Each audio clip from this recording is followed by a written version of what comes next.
तकरीबन 1 महीने से खाना हजम नहीं होता, मैदा जलन से भर जाता है और उंगलियों के जोड़ भी दर्द करते हैं। इसका बेहतरीन इलाज, अगर हम सिर्फ़ और सिर्फ प्यारे पैगंबर जनाब मोहम्मद सल्लल्लाहु अलैहि वसल्लम का जो खाने का तरीका है, अगर हम उसको अपना लें तो मैदे के जितने अमराज हैं मेरे भाइयों वो सारे के सारे ख़त्म हो सकते हैं। मैदे के जितने अमराज हैं इसको समझो। आज से कई हजार साल पहले एक शख्स आए थे, उनका नाम हकीम लुकमान है। अगर कुरान में अल्लाह ताला किसी का नाम इज्जत से ले दे तो वो हमारे लिए काबिल एहतराम हो जाते हैं।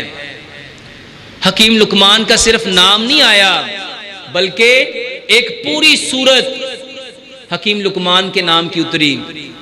और आज हम में से कितने हैं जो हकीम लुकमान के तरीकों को, जिंदगी को, उनके बारे में जानते हैं?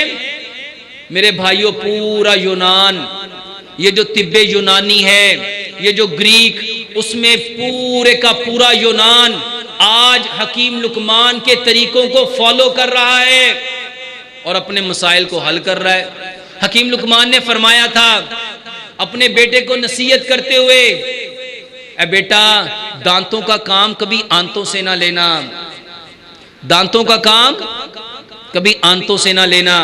और दूसरी जगह आपने फरमाया, बेटा ये जो मैदा है ना, ये बदन का सरदार है, ये बदन का सरदार है। जिस इंसान के बदन का सरदार कमजोर पड़ गया उसकी रियाया खुद ब खुद कमजोर पड़ जाएगी।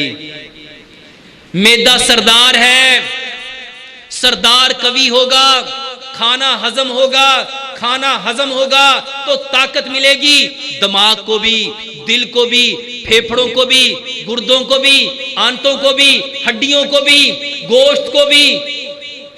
नजर तेज होगी, आवाज मजबूत होगी, समात मजबूत होगी। जब मैदा मजबूत होगा तो क्या फरमाया आपने? दांतों का काम कभी आंतों से ना लेना। और प्यारे पैगंबर जनाबे मोहम्मद सल्लल्लाहु अलैहि वसल्लम के तरीके को देखो। इमाम इब्ने कय्यम फरमाते हैं, खाने में आपने फरमाया, ये जो कुरान की आयत है, वकुलू वशरबू वला तुसरिफू, आपने फरमाया इस आयत के अलावा अल्लाह ताला अगर तिब के लिए कुछ भी ना उतारता, ये एक आयत काफी थी।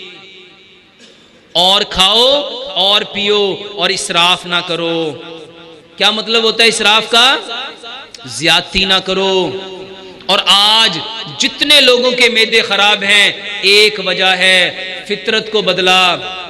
मेरे भाई, अल्लाह ताला ने पूरी कायनात के जानवरों को देखो, सारे जानवर फितरत के मुताबिक जिंदगी गुजारते हैं। कोई जानवर खाने में पानी नहीं पीता, इसीलिए बीमार नहीं होता।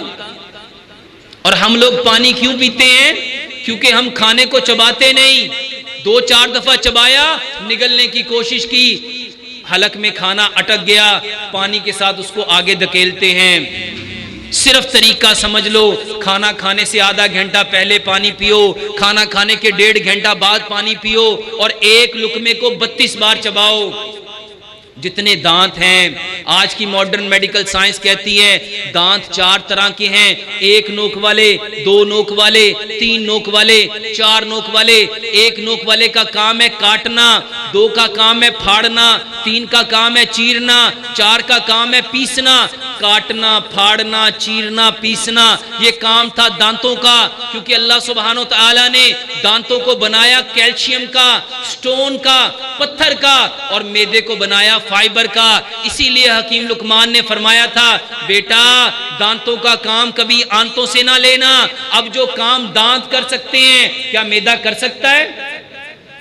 कर सकता है? जब वो नहीं करेगा, आप खाने को सही तरह काटोगे नहीं। इसको समझो, खाना सबसे पहले क्या बनता है? छोटे छोटे टुकड़े बनता है। अगर 32 बार खाना मुंह में चबा लिया गया, च्युइंग कर लिया गया, तो सच बताओ वो मुंह में क्या बन जाएगा? पानी बन जाएगा। मैदे को काम करना पड़ेगा? मैदे का बेहतरीन इलाज है, खाने में पानी छोड़ दो। कोई जानवर खाने में पानी नहीं पीता, इसीलिए बीमार नहीं होता। और खाने को 32 बार चबाओ, खाने को 32 बार चबाओ। और तीसरी बात मेरे भाइयों, कोई जानवर असर के बाद खाना नहीं खाता। कभी देखा किसी चिड़िया को, किसी कबूतर को, किसी लाली को, किसी परिंदे को, किसी जानवर को कि वो असर गुजरने के बाद आपको जमीन पे नजर आए? वो कहां होते हैं? वो अपने घरों की तरफ उड़ने की तैयारियां कर रहे होते हैं। और मगरिब के बाद तो कोई परिंदा नजर ही नहीं आता।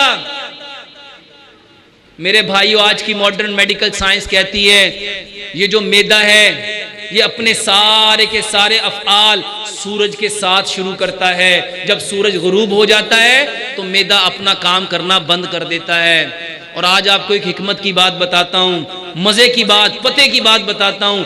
आज की मॉडर्न मेडिकल साइंस कहती है सारा साल मैदा सूरज के साथ चलता है और साल में 1 माह ऐसा आता है जब मैदा सूरज के साथ नहीं चलता, उसके ओपोजिट हो जाता है। उस वक्त वो क्या करता है? उस वक्त मॉडर्न मेडिकल साइंस बताती है ये सूरज और जमीन एक ऐसे एंगल में आ जाती हैं, ये जो इसके दरमियान में लेयर है ओजोन की, उसके अंदर से कुछ ऐसी खतरनाक अल्ट्रावायलेट रेज निकलती हैं, वो जिस्मों के ऊपर टकराती हैं। अगर उन दिनों में किसी बंदे के जिस्म में 1 घूंट पानी भी होगा तो उसका जिस्म जख्मी होगा, बीमार होगा, तकलीफ में होगा।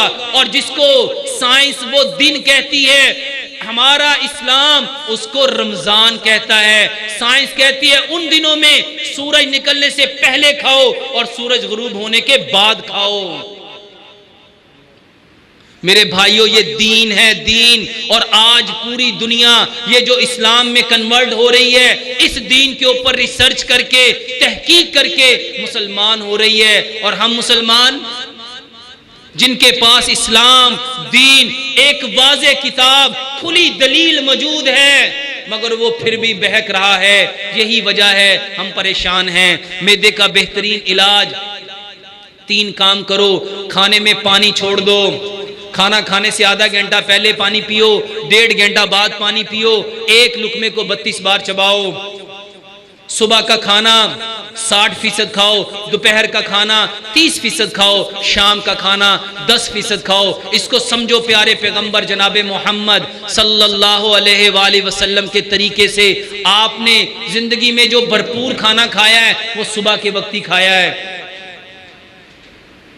जर्मन का मकूला था, जर्मन लोग कहा करते थे ब्रेकफास्ट लो किंग की तरह, बादशाह की तरह, लंच लो प्रिंस की तरह, शहजादों की तरह, और रात का खाना लो बैगर की तरह, भिखारियों फकीरों की तरह।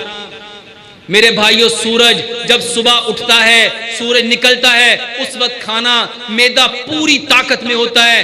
वो जो खाएगा भरपूर ताकत देगा। इसको समझो 50 साल पीछे पलटो, पंजाब का कल्चर था, पराठे कब खाए जाते थे, बोंग कब खाई जाती थी, ये जो सिरी पाए थे किस वक्त खाए जाते थे, निहारी किस वक्त खाई जाती थी, मगज किस वक्त खाया जाता था, ये लस्सी दही पराठे ये हम किस वक्त खाते थे?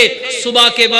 सुबह के वक्त ये चीजें जिस्म को तकवीयत देती हैं, ताकत देती हैं। मैदा पूरा उसको हजम करने के लिए अपनी सारी सिक्रीशन देता है। मगर क्या हुआ, हमने यूरोप को फॉलो किया, जिस तरह वो सुबह उठते ही लाइट सा ब्रेकफास्ट करते हैं, 1 कप चाय, 2 स्लाइस, 1 ऑमलेट के साथ, हमने भी उनकी नकाली करना शुरू कर दी और अपनी फितरत को, अपनी असल को, अपनी जबिल्लत को, अपने कल्चर को हमने छोड़ दिया। इसी वजह से परेशान हैं। मेरे